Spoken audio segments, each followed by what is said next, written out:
Mengapa Allah Subhanahu wa Ta'ala mengharamkan riba? Syekh Abu Bakar Jabir Al-Jazairi di dalam kitab Minhajul Muslim menjelaskan pengertian riba. Menurut mantan pengajar tetap di Masjid Nabawi, Madinah itu, riba adalah penambahan sejumlah harta yang bersifat khusus. Secara bahasa riba artinya, penambahan. Sementara Sayyid Qutb dalam buku, Tafsir Ayat-Ayat Riba, mengupas persoalan riba sampai ke akar-akarnya, mengatakan tradisi Arab klasik memberi pengertian riba secara spesifik yaitu penambahan utang akibat jatuh tempo. Pengertian riba secara umum adalah penambahan nilai barang tertentu dan penambahan jumlah pembayaran pada utang. Di dalam Islam pelarangan riba dilakukan secara bertahap, sama seperti ketika pemberlakukan haram atas khamr. Sebab di zaman jahiliyah, praktik riba sudah dilakukan secara terang-terangan. Apabila ketika itu dilarang secara langsung tentu akan menimbulkan penolakan secara frontal. Dan seiring dengan berjalannya waktu, akhirnya riba benar-benar dilarang secara tegas.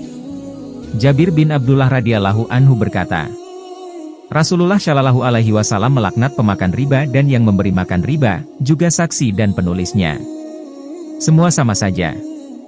Hadis riwayat Muslim, Ahmad, Abu Daud dan At-Tirmidzi. Berikut alasan mengapa riba diharamkan dalam Islam. 1. Termasuk 7 dosa besar.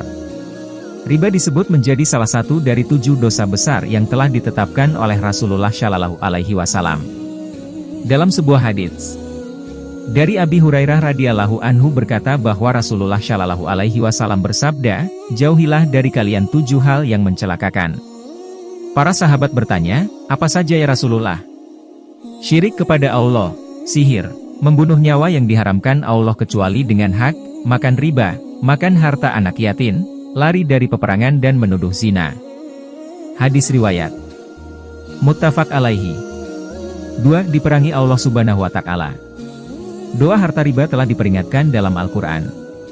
Dalam surat Al-Baqarah ayat 278-279 disebutkan bahwa dosa riba sangat berat. Allah Subhanahu wa Ta'ala berfirman, "Hai orang-orang yang beriman, bertakwalah kepada Allah dan tinggalkan sisa riba jika kamu orang-orang yang beriman. Maka jika kamu tidak mengerjakan, maka ketahuilah bahwa Allah dan Rasul-Nya akan memerangimu. Dan jika kamu bertaubat, maka bagimu pokok hartamu, kamu tidak menganiaya dan tidak dianiaya." Quran Surah Al-Baqarah 278-279. 3. Mendapat laknat dari Rasulullah Shallallahu alaihi wasallam. Allah Subhanahu wa Ta'ala telah memberikan perumpamaan kepada orang-orang semacam ini dengan perumpamaan yang mengerikan. Siapa saja yang memakan riba seperti orang yang kerasukan setan yang terkena penyakit gila.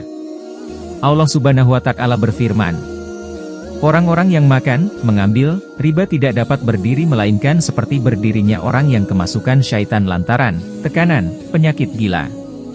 Keadaan mereka yang demikian itu, adalah disebabkan mereka berpendapat, sesungguhnya jual beli itu sama dengan riba, padahal Allah telah menghalalkan jual beli dan mengharamkan riba.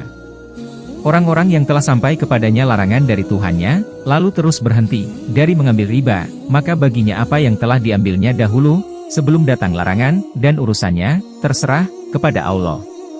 Orang yang kembali, mengambil riba, maka orang itu adalah penghuni-penghuni neraka, mereka kekal di dalamnya. Quran Surah Al-Baqarah 2:275.